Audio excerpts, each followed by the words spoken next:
which, just to give you a bit of an idea, Chicago has 50 wards, each represented by a city councilman, which we call alderman. And the 49th ward is, have any of you visited Chicago? A couple? So it's pretty far north. It's like the northeasternmost ward. Each of the wards has about 60,000 residents. And so in 2009, we started with what the aldermen have in Chicago called menu money, which is a $1.3 million that they get to use at their discretion for infrastructure. So it's limited infrastructure projects. Our first PD cycle, as Josh said, started in 2009. We did April to April. The second one we kind of adjusted. It was May to May. Last year was a municipal election year, so things were changed a little bit. We started this year in October, and we've had a few changes to kind of our timeline based on the city's budgeting needs. So we'll probably be doing our election in March. In the 49th ward, this was a really big deal. The community is very diverse, one of the most diverse economically, racially, and ethnically diverse communities in the United States, actually. And so it's kind of interesting to see how this would work in our neighborhood. We do have a pretty engaged community, so from what I've seen, New Orleans is pretty high on that community engagement scale as well. And so there are some similarities there. So it took off really well.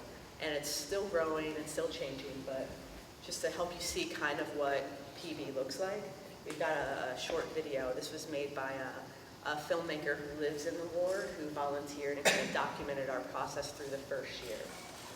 So. I have no idea how loud this is going to be. Not very.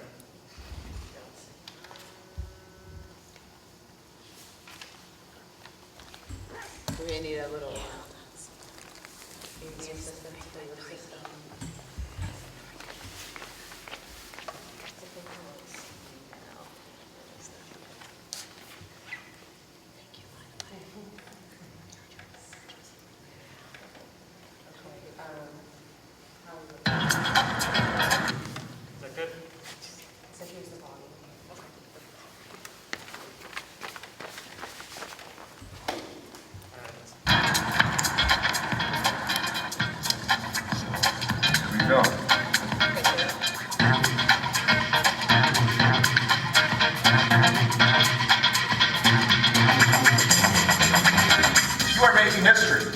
This is the first meeting of our participatory budgeting process.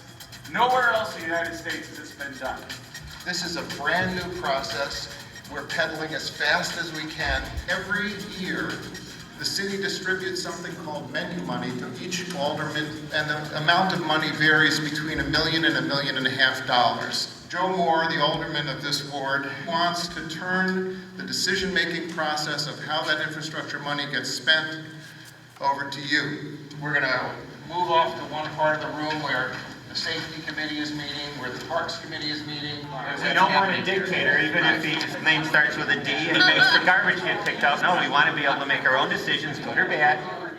Right, that's why because it's our money. What do you think are some of the infrastructure needs in your area? There's a pothole on Oakley and Birchwood. It's been there since the first of the year. Banners or some sort of sculptures or just some sort of public display that represents a core value of Rogers Park, namely diversity. Who wants to really work on these projects between now and the next meeting to put together on bikes, sidewalks, and the public transit?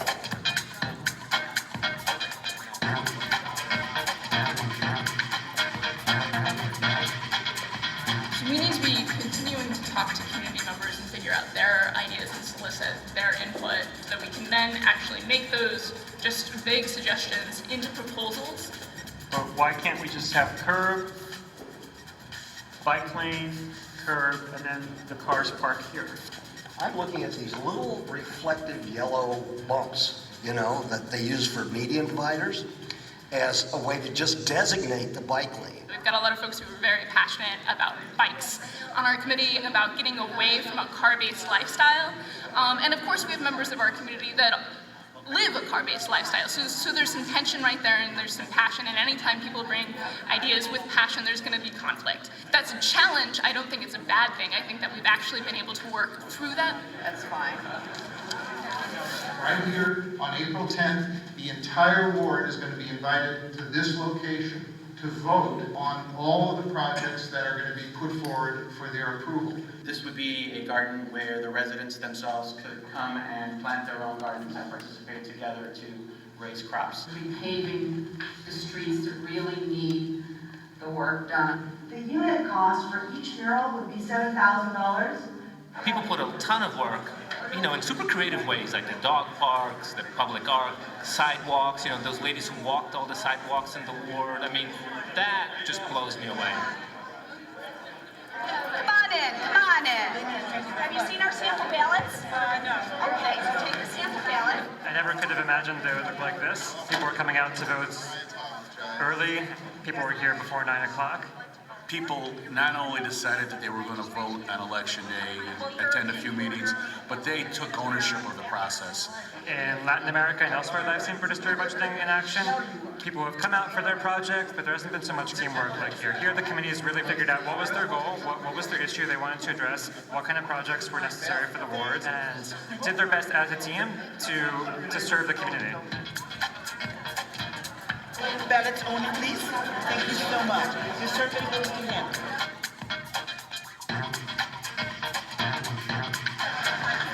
Okay. All right. I'll play tomorrow.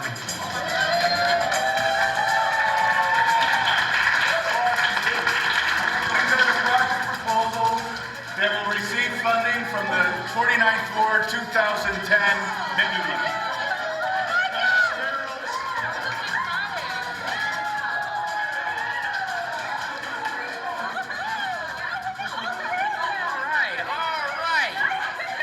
Tell you how proud I am of our community. In a city like this where so many decisions are made from the top down with no public input, well, we show the 49th Ward that not only do we listen to the people, but we give the people the power to make the decisions.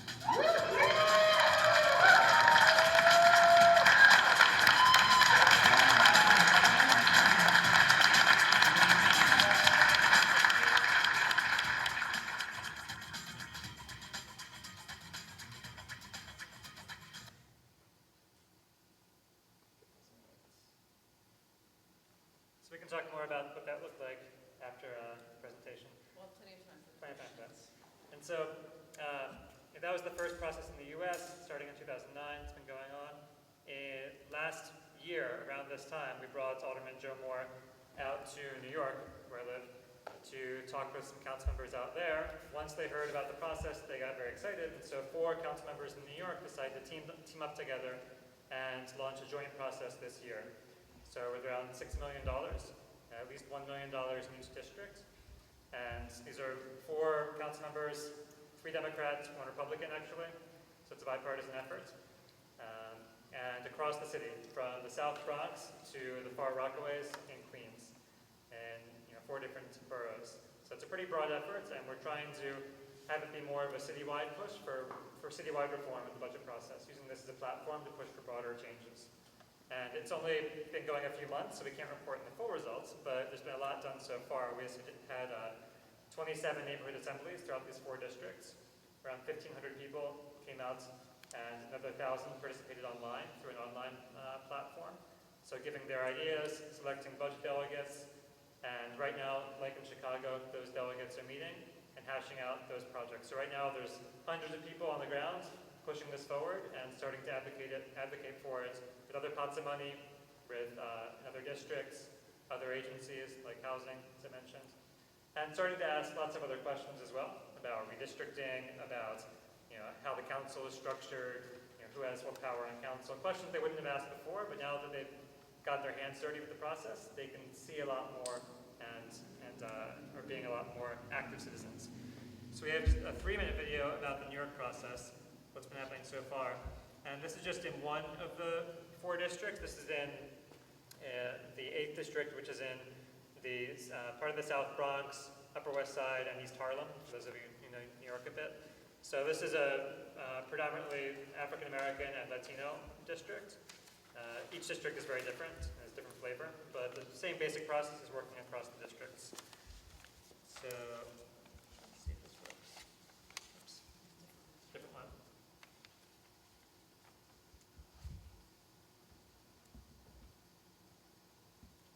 For the first time in New York, some of the city's residents are getting a direct say in where their tax dollars should go.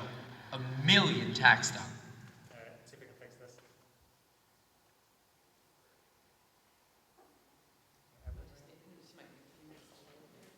Yeah, it's not here. Let's see. Let's try take 2.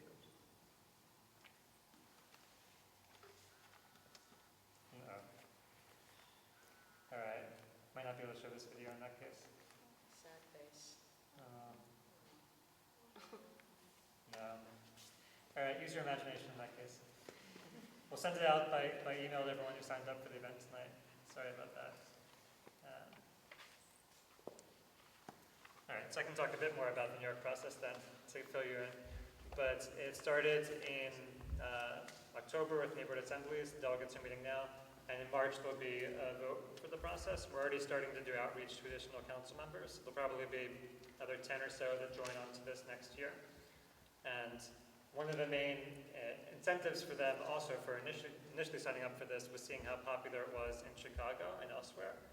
So Alderman Moore, which we can mention, but prior to starting PB, he barely won in a runoff election, 51% of the votes. Next election after doing this, he won in a landslide with 72%. And there's various factors that went into that, but what he heard from the public about the most was participatory budgeting. People really appreciated the opportunity to have real power. And we found this elsewhere. There's a study in Brazil that found that mayors that do participatory budgeting are 10% more likely to be reelected than those who don't. So, it's popular. It's a popular initiative. It involves giving up a bit of power at the beginning, but you actually become more popular as a result. We also had, of course, none of this, just like Joe's higher reelection rate, we haven't been able to tie it directly to participatory budgeting, but we also had higher voter turnout in our general municipal election as well in our ward than we normally do. All right, so I can answer more questions about that later, but first I just want to wrap up here and talk a bit about why people bother doing this. As you can tell, it's a lot of work. It's a lot easier just to have one person in an office decide how to spend money. And dictatorship's a lot easier than democracy. And so, but that said, this is spread all over the world. So why? So I'm going to go over a few reasons why people have done this, and which hopefully can give some ideas for what it could offer to New Orleans as well. So probably the most obvious one is accountability and transparency. This is from an assembly in Spain, and we're used to talking about accountability and transparency. This pushes it in a bit different direction than what we're used to. So usually we talk about accountability as accountability of an elected official to the public. And you have that here, but you also have accountability of community members to their neighbors. So you can't just pass the buck anymore and blame the politician for everything that goes wrong. It's in your hands. And so you have to step up and be responsible and work hard and make decisions yourself. And people take that seriously when they're given that power. It's also a different kind of transparency than what we're used to. So we're used to transparency being transparency of decisions. You find out what government did after the fact. This is about transparency of the whole process. You can see what's going on at each step and know how to intervene in each step, not just afterwards when it's too late. Another big reason why this has been spreading around the world is it's more efficient in some senses. So obviously it takes a lot of work, but there's also some advantages to doing the process this way. That it improves the quality of decisions. So a few things. One is that it feeds in people's local knowledge into the budget process. So people know pretty well what's going on in their communities. They don't know everything, but they know a lot about their neighborhoods. John Dewey said that the man who wears the shoe knows best where it pinches. People in their neighborhoods know what's pinching up against them, and they know how to alleviate that pinching better than someone in an office downtown. And so you get better decisions as a result. So related to this, you see a lot of people volunteering, and a lot more volunteer energy being injected into the budget process, so you can actually get more done and do things that budget staff normally would not be able to do. In the video about Chicago, my colleague Jim Paolo mentioned the women who walked all the streets in the ward. So in Chicago, one of their committees, the Streets Committee, or the Sidewalks Committee, they walked every single sidewalk in their ward, took pictures of every sidewalk that was in poor repair, ranked them according to their needs, and then put the ones that most needed in the ballots. The alderman never could have done that. He just listened to the squeaky wheel. Whoever happened to complain to him got their sidewalk fixed. This way you had people, once they saw they had the power to really decide how this would be spent, they put in the work to make sure it was spent well and to really scrutinize the process. You had better allocation of money that better responded to community needs as a result.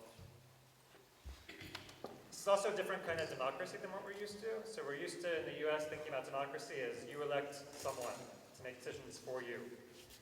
And what this is about is you directly deciding what government does. So it's a big break from how we usually think about democracy. As a result, it tends to engage people who ordinarily are really cynical about government and who think that it won't matter if they show up. And they're right usually. It won't matter if they show up. Same thing will happen.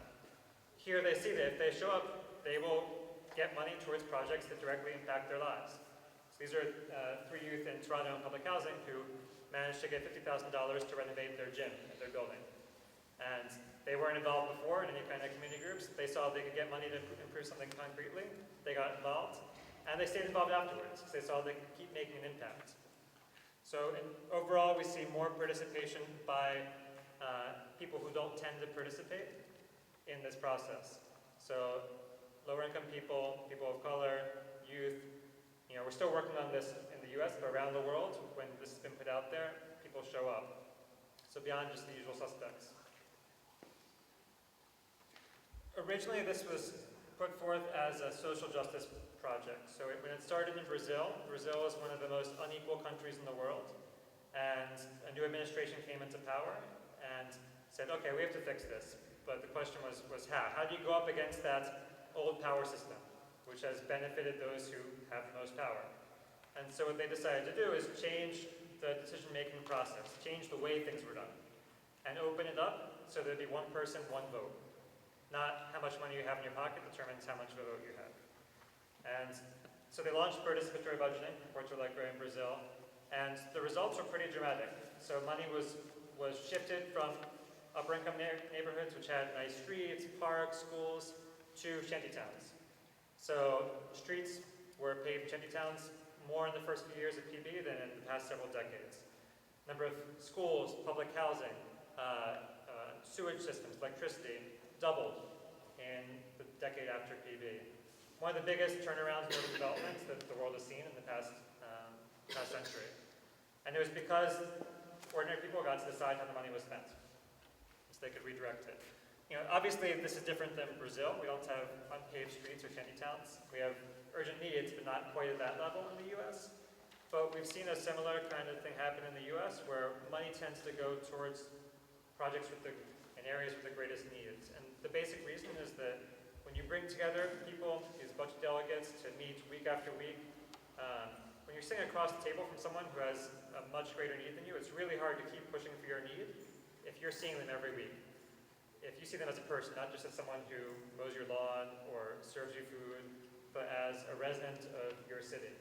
And so I've seen time and time again, already in New York, people come in with their pet projects. They want to fix up the lighting, decorative lights or something.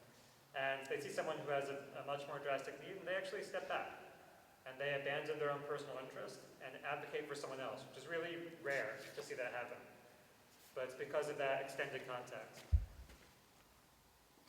This is also a big community organizing and community building process. It's not just about deciding how to spend a pot of money. It's about bringing a lot of people together to talk about what their neighborhood and their city should be like. And in the process, building new connections between groups. So you see a lot more networking. You see actually more organizations formed through this process.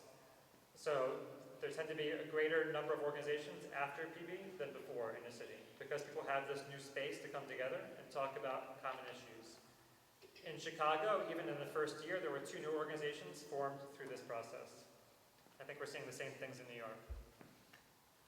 And finally, one of the big incentives for elected officials is this is a big public education process. They often complain that the public doesn't understand how government works, doesn't know how to make good decisions, why bother engaging them if they're going to propose things that can't be done? And they're right if you limit engagement to a 2-hour town meeting, where people don't have the time to really engage with the issues and come up with good ideas. Because this lasts for a whole year, people have that time, and they have information and support, and so they learn how government works. They learn how much things cost, what's feasible, who's responsible for what's already being planned.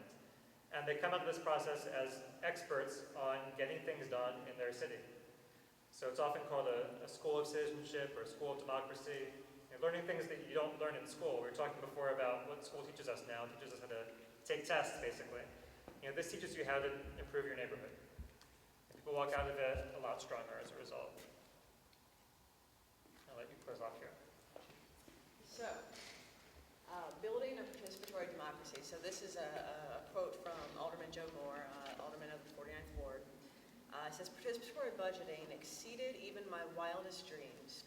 It was more than an election. It was a community celebration and an affirmation that people will participate in the civic affairs of their community if given real power to make real decisions." So, I mean, it speaks for itself, but Joe started this process in the 49th Ward, which I said was already a fairly engaged community. People, a lot of longtime residents, a lot of new residents, an interesting place.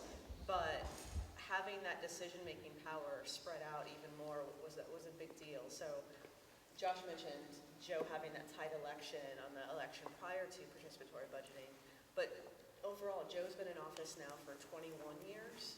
So even though he had a close election and he won without PB, he's been an overwhelmingly popular elected official who he likes to say he really felt like he was representing people and their needs. But once it was opened up through participatory budgeting and there were, 1,000 or so more people actually making the decisions changed, and he felt that, he'd opened up the process and there was an improvement even over what he already did. So definitely a bigger democratic process and really a community builder. So our contact information if you guys want more info, and we're looking for your input and ideas and questions, and so the floor is yours.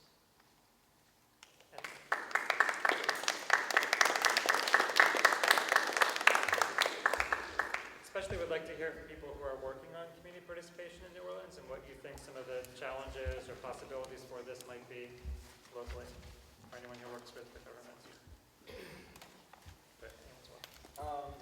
And do me a favor, if you guys don't mind, introduce yourself when you answer questions. All right, my name is Jordan, and my question was about the city of Guelph. I think the slide said the decisions were made by consensus. Is that actually how it's done, by consensus rather than majoritarian process?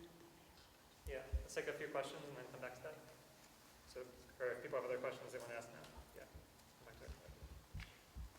My name is Lakshmi. I'm with Neighborhoods Partnership Network. And my question is, if we're in a city like ours where there actually isn't discretionary funding available for legislators, do you have suggestions on what part of the budget we might start with to implement participatory budgeting? Great, one more. My name is Jordan. I'm with Fuentes, and I was wondering whether it was sort of apparent to the folks in New York seeing the success in Chicago that they should adopt this, or whether there was a sort of community advocacy campaign to get participatory budgeting in New York. Great. So we can respond to those a bit and take another round. So as far as Guelph, in Guelph they decide by consensus. And there's different ways of doing this. In Toronto, it's the delegates vote. In Guelph, they decide by consensus. There's a small enough number of them that they're able to literally fit around a small enough number of representatives of groups. There's 14 neighborhood groups, so they're able to literally fit around the table. And so they've found that for dividing up the money amongst the groups, at least, that they can work it out by consensus through discussions. Some of them within their groups have voting to decide what the proposals are or the projects for each group, but then when they come together, they try and do it by consensus. Are the representatives elected by consensus? It depends on the group, yeah. But, yeah, it depends on the group.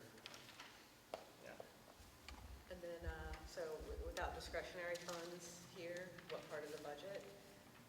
Well, we've been discussions over the last 2 days, and it really varies. I mean, so, you know, Chicago stands out as this first example of the city councilman having discretionary funds, and the same with New York.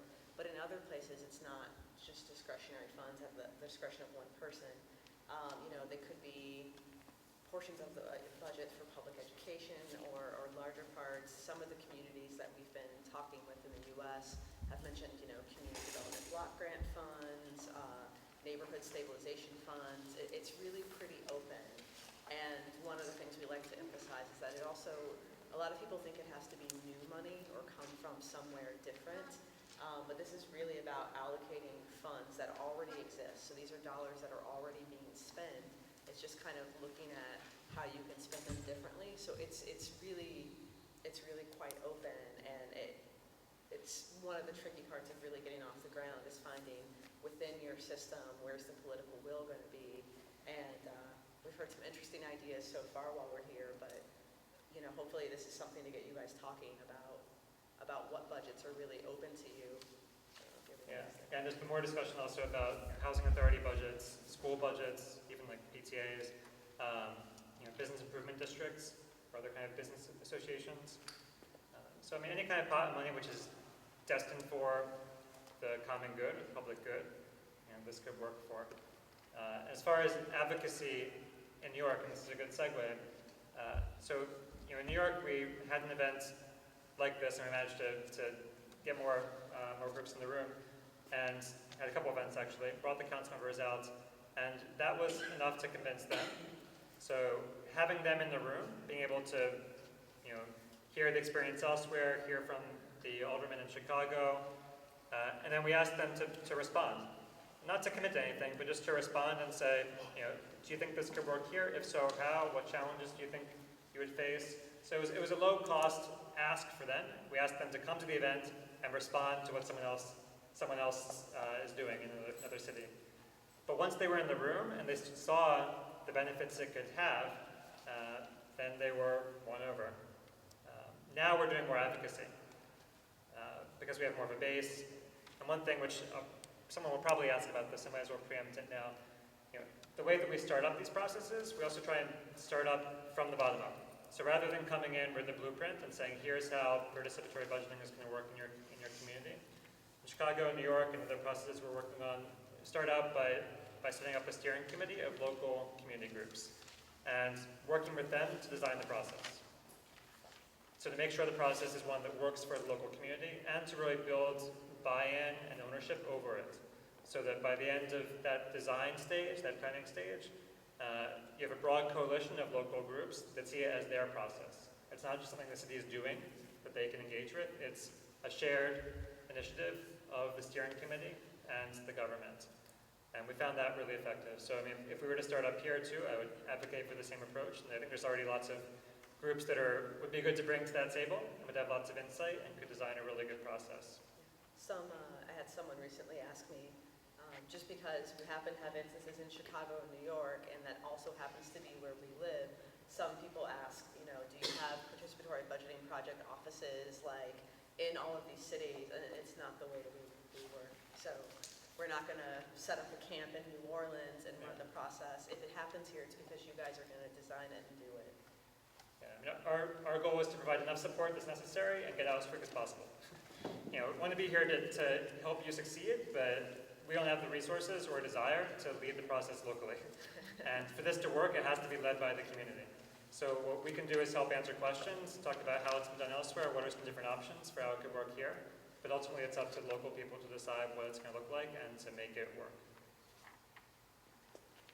Some more? Another round of questions? And in the back, you had your...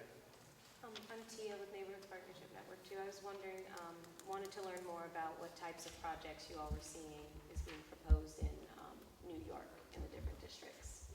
Because a lot of the ones from Chicago seem to be like infrastructure type projects or parks and things like that. Like what things are coming out of the district? Take another question. What's your normal learning curve if you're training groups like this? How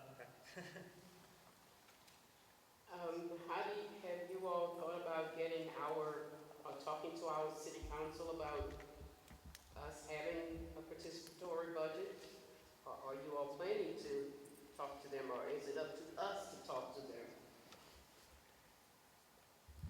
let's see if Keith wants to respond to that last question first, or we can. I think that, well, first off, we do have Councilman Guidry's office represented tonight, which we appreciate. Councilwoman, I've had a long day, folks. But I think the council there are council members that are definitely interested in this.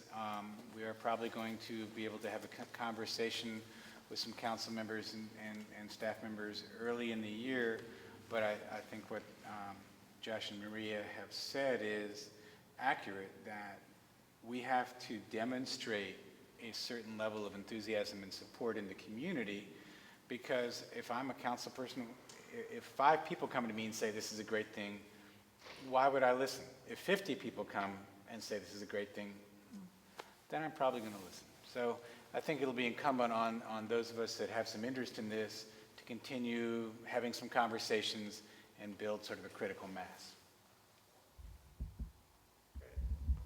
As far as the questions in New York, so just to clarify, both in Chicago and New York, the pot of money can only be used for capital projects, for infrastructure projects by law, unfortunately.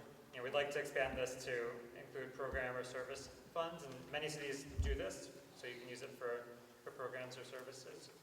And I think in New York we'll be able to next year. Just for this first pilot process, they wanted to start out with the capital funds. So the projects are somewhat similar to in Chicago, but a bit broader, because this money in New York is used for more things. It's used for schools, for example. A lot of the projects are for technology for schools, for like library, auditorium repairs for schools, for public housing. So, fixing facilities in public housing, similarly to in Toronto. For, some transportation projects, so street repaving or bike lanes or fixing up intersections. A lot of parks projects, community gardens, more community facilities, so community centers or community spaces. But yeah, we're still seeing it. They're just going through the brainstorming phase now. There's around, I think around 1,500 or 2,000 different ideas that were developed through this process. So. And if you, as you can imagine, so especially the first year, but each year in Chicago, when you're having those first neighborhood assemblies, this is where people learn about what we give a little slide on. These are the types of projects that fit under infrastructure. These are the types that can't be funded. But inevitably, people want a lot for their community, and they always come up with projects that, through our process, we have to say, well, we can't actually spend money on this. So my favorite that always comes up in my neighborhood, because I notice you guys have recycling here, and I don't know if it's like all citywide, but in the city of Chicago, we don't have citywide recycling, which is kind of a big deal for a city like Chicago. But so in my neighborhood, we're not one of the wards that has citywide recycling. And so every year now, multiple people, like I'm talking dozens, come up, we want recycling. It's one of the projects that we have to table each year because we could build a recycling center or drop-off spot, but that requires service and service dollars. So part of the education component, and depending on what happens here and where you guys can start, like Josh said, in New York they're starting with the infrastructure, but based on demand, they might be able to open it up to other parts of the budget. In Chicago, this kind of demand and people wanting more things and learning more about it, I'm kind of hoping might lead eventually to other parts of the budget. So depends on where it goes. And the learning curve question, the learning curve is long, and I think that's a really good thing. In other words, people are constantly learning through this process. It's not a static thing where it's imposed one year and stays that way. So each year, it's revised. And around the world, these processes tend to improve each time as people learn. So it's like learning democracy by doing. You can't come up with the perfect process from the beginning. You have to test it out. And through that testing, you see what works, what doesn't, and how you can improve it. So as one example, there's been lots of discussion in New York and Chicago about who is eligible to participate, who's eligible to vote in this process. One of the nice things about this is that you can set your own rules. You don't have to go with the standard electoral rules. So in both New York and Chicago, the steering committees decided that any residents of the districts or wards could participate. You didn't have to be an eligible voter. You didn't have to be a citizen. You didn't have to be documented. You had to show that you resided in the ward or district. And so you're opening up participation to a lot more people who ordinarily are disenfranchised. Ex-offenders as well can participate. Anyone who lives in the ward. In Chicago, they lowered the voting age to 16. saying we want more youth to participate. They know a lot about their neighborhoods as well. They're often actually really experts in their neighborhoods. They spend a lot of time in their neighborhood. And they should be able to decide how some money is spent and start to practice democracy. In New York, we had a discussion about this. In the first year, they wanted to keep the voting age at 18 because they were worried that with school money on the table, that schools would force their students to participate because they have a kind of captive audience there, unlike any other kind of institution. And so they would rig the voting towards schools. I don't think that'll happen, but we'll find out how it works, and I imagine we'll change that next year based on what we find. So it's a fluid process. It lets you keep finding ways to engage more people in deeper and more meaningful ways.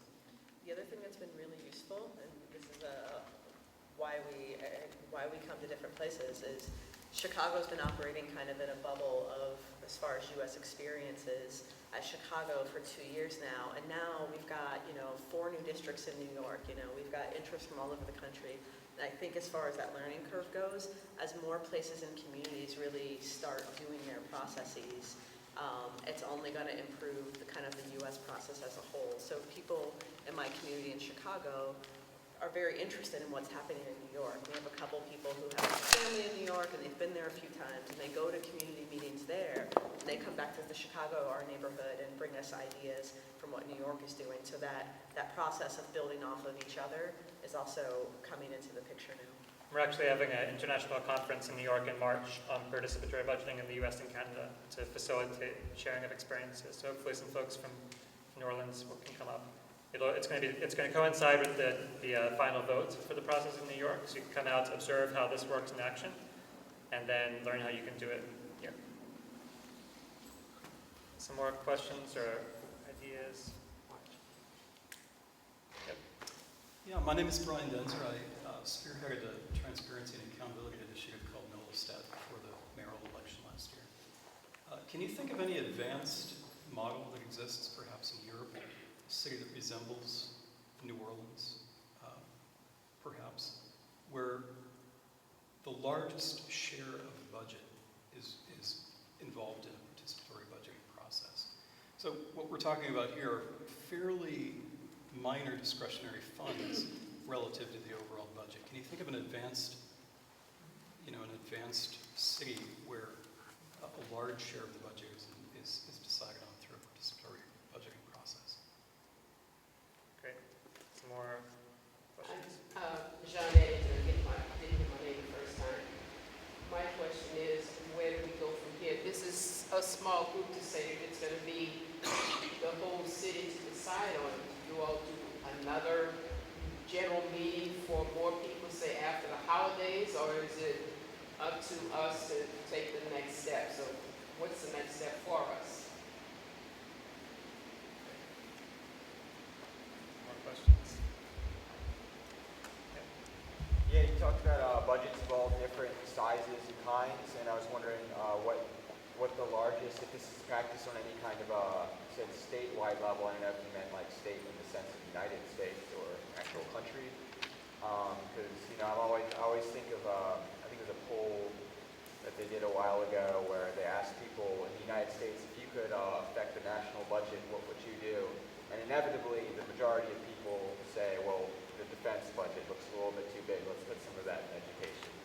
And I'm wondering what's the potential for this being, at a countrywide level. Yeah. Okay, so maybe starting with the first question. So in Porto Alegre, which is the first city to do this, I forget if Maria mentioned it, but up to 20% of the budget has been spent through PB, which is actually the majority of the discretionary budget. So most city budgets are set aside for costs that you can't and really don't want to actually change each year, unless you want to lay off everyone who's working in the city and rehire them the next year. So it's the majority of the money that's in play each year. Maybe you do a labor off, I don't know, that's a different question, but not going there now. As far as, I don't remember what their total metropolitan budget was this last year, but while I was there a couple weeks ago, I think from their last PB cycle, before the votes, the government decided that the amount available to people that could totally at max be used to PB projects was something around $300 million from last year. So I don't know what their total budget is, but. Yeah, and so as far as a larger scale, one state in Brazil has used PB, and so it's similar to a state here, not like the United States, but like one of our states. I think they have around 20 million people. And several cities that are as big as states, like Buenos Aires and Rio and Sao Paulo, cities that have as many as 30 million people have also done this. So it's been used at very large scales as well. And several countries actually have started to mandate this of local authorities. So the Dominican Republic, Bolivia, the UK, saying that each city has to do participatory budgeting. So it is starting to scale up in several different ways. As far as next steps, I mean, maybe Keith can talk about that more. We can talk a bit about next steps elsewhere and how we have worked elsewhere at least. I mean, I think that the first step is just finding a pot of money. And there may be another step before then of having another meeting. I don't know, we can talk about that. But this process depends on there being the political will to give people real power over a real pot of money, which is, I think, also a break from how participation has worked in New Orleans, where there hasn't been a real clear outcome. Come participate, but it's not clear why. And people get tired of that after a while. And so, especially here, where there is, I think, a lot of cynicism about participation because of past experiences, you really have to start out with a clear pot of money and saying, if you come to the table, this is what you'll decide, period. You have this power, it's real power. And from there, you can do a lot, I think, as far as engaging people. But yeah, I think some more discussions are necessary. I would love to talk with some more folks at City Hall and maybe bring one of the elected officials from Chicago or New York down here. It's always more powerful when it comes from their mouths as peers than from our mouths. And I know they would love to come down, especially in the winter. I'm sure that New York and Chicago officials would be glad to come down here. And if I could just add to that, NOCOG is definitely very interested in open budgeting processes. It's a priority for the coalition. And I hope everybody did sign in tonight with your contact information, because I think those are key next steps. One, we need to have some conversation that involves everyone here about what kinds of pots of money. We need to talk to government folks about, gee, where might there be some money so we can, somehow match wishes with reality. And I think, again, just continue to introduce people to the very notion of this and build some more community enthusiasm for it.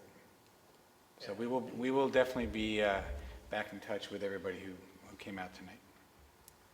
Most places where this has happened, just to clarify, it started small. So even in Porto Alegre, it started the first year.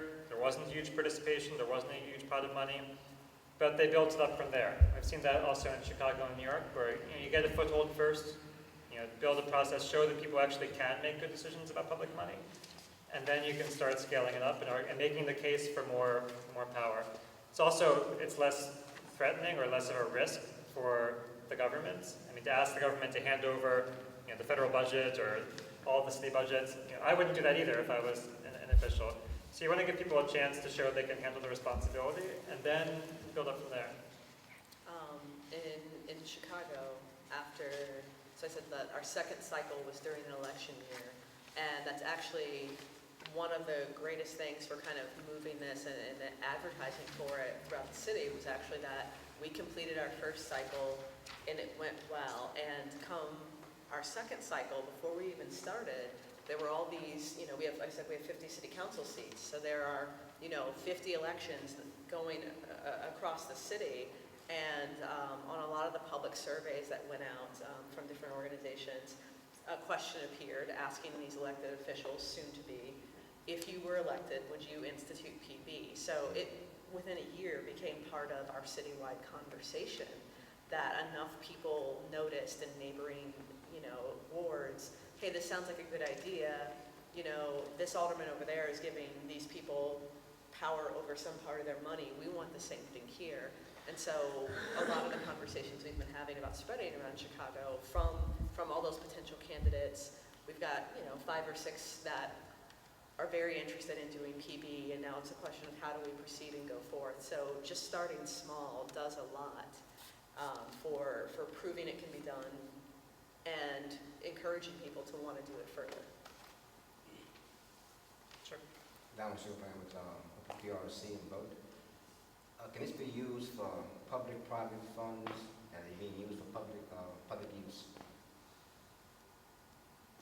Technically, sure, yeah, and devil's in the details, but I guess also, so in the 49th Ward, as I mentioned, people have all these project ideas, and we are limited by the scope of the money we have and also the things that we want, the kind of projects we can do and how much we can spend. And so really for the last 2 years now, and we're in our third cycle, people are really pushing. People want to get private funds. People want to write grants to try and get some additional money. People want to tap into other funds available since a lot of our projects are infrastructure. They want to know what state grants are available for, doing street repairs near public schools. And these volunteer community members who are not budgeting professionals are coming up with these ideas and brainstorming. And once that potential's kind of there, people get really creative when they want to do more projects. And so we have these conversations. So for our second year, we didn't incorporate as a nonprofit, but we found a local nonprofit in our neighborhood that would act as a fiscal sponsor. So we've been doing fundraisers within our community to try and raise more money to fund our process, but eventually people want more money to have more decision-making power. So, it could happen. We haven't done it yet. But. sure. So does anyone who didn't ask a question have a question as well? Or comment? Okay, go ahead. I was speaking to a longtime community organizer here in the city. He's working on a project right now to mandate that the city give at least half of the contracts that it makes to do work here in the city to local workers so we can actually create jobs here in the city rather than outsourcing everything. And I was wondering if that would fall outside of the purview of, are you just voting on the infrastructural project and then the city decides how they implement it? Or would something like that also fall under the purview of participatory budgeting? It could. It's tricky. In Latin America, a lot of cities that have been doing this for years have instituted provisions saying that projects have to be done by local businesses or cooperatives whenever possible.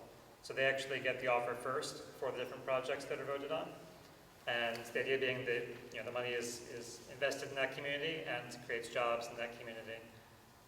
And there's more, I think, legal obstacles to that in a lot of U.S. cities where they have their own protocols for how government money is spent. So you have to work with that. I think that could be definitely a longer-term goal. And one of the things that we see through this is people start to ask those questions and they start to demand different ways of implementing the projects once they see how it's done. Right now, most people don't know how the government picks people to build projects. And if people don't know, they're not going to ask for something different. So the first step is opening up that process, giving people the opportunity to see how it's done now, and to start pushing for allocations that better meet their needs. Yeah, I was just looking at the ballot for Chicago, and there's just a very wide range of costs for projects. So I think it was from about like $13,000 to $230,000. So if everyone has kind of the same number of votes, how does that all work out to make sure that you aren't funding too many projects or not enough projects, or how does it all kind of work itself out? We don't ask people to do that when they're voting. So I think this is the first year ballot. So if on the first year ballot, I know it's a small print, but our steering committee decided that people would get 8 votes max, and that you could only use 1 vote per project, and that we weren't asking people to total. They didn't have to equal $1.3 million. And so it's a simple way. You get your 8 votes. You can use as many or as few as you want. And then all we did was count up the votes for each project and fund them until the money ran out. Does that make sense? As Josh mentioned, it being a dynamic process, one of the things that happened from our first year, as I mentioned, this is the only, for the most part, amount of money we get to repair residential streets and alleyways in our wards. And there was a lot less money spent on streets than typically is. Our streets have a lifetime of about 10 to 15 years, and most of them are coming up for needing to be redone in Chicago. And so there was some concern when we did feedback from the community. Josh's got a second-year ballot up here. There was some concern that people picked all the fun projects or the arts projects, and that not as much money went to streets as needed. So we kind of took that feedback in, and our steering committee came up with a proposed amendment for our second year's ballot, which we're also using for the third, which what we did was there's a first question that asks people, you know, here's the information on streets, here's how much it costs to repave one block of city street, and we asked people to make a decision on what percentage of our $1 million do you think should be spent on streets. And so we gave them the option from 0% to 100%. And with each percentage, we told them how many, if you pick 10%, this is how many blocks could be paved. If you pick 90%, this is how many blocks could be paved. So we didn't specify the streets. We specified just the amount that should be done. So people got that vote. Then they still got to vote on the projects that they wanted to be done outside of streets. And then we took an average, basically, of all the percentage votes people chose and came up with the number, and we took that out of the money. So I think we came up with, I think it was like 51% was the average that people thought we should spend on streets. So from the $1 million, we took out the 51%, and then we allocated the money as usual until the money ran out to whichever projects got the most votes. So it can change and be a little different, and And that said, the money wasn't just allocated to the second year projects. The top vote getter in the first year was sidewalks. Because of all that work people put in, they saw that this was money that was going to be spent really well. And so a very unsexy project got the most votes because people recognized it was the best designed project and really addressed community needs. I think the highest price one too, I think was a crossing signal at a school that also got elected. So people don't just go for all the fun stuff. People do, when they're given the information, they are reasonable and actually make decisions that benefit them and are responsible. Yeah. All right, well, I just want to thank you guys again so much for coming down here and suffering through our warm weather and good food. Winter, and great information. I hope we can work it out to have you guys come back. It would be great to bring Alderman Moore down, as we learned earlier this year when we brought the contingent from Birmingham to talk about the citizen participation program.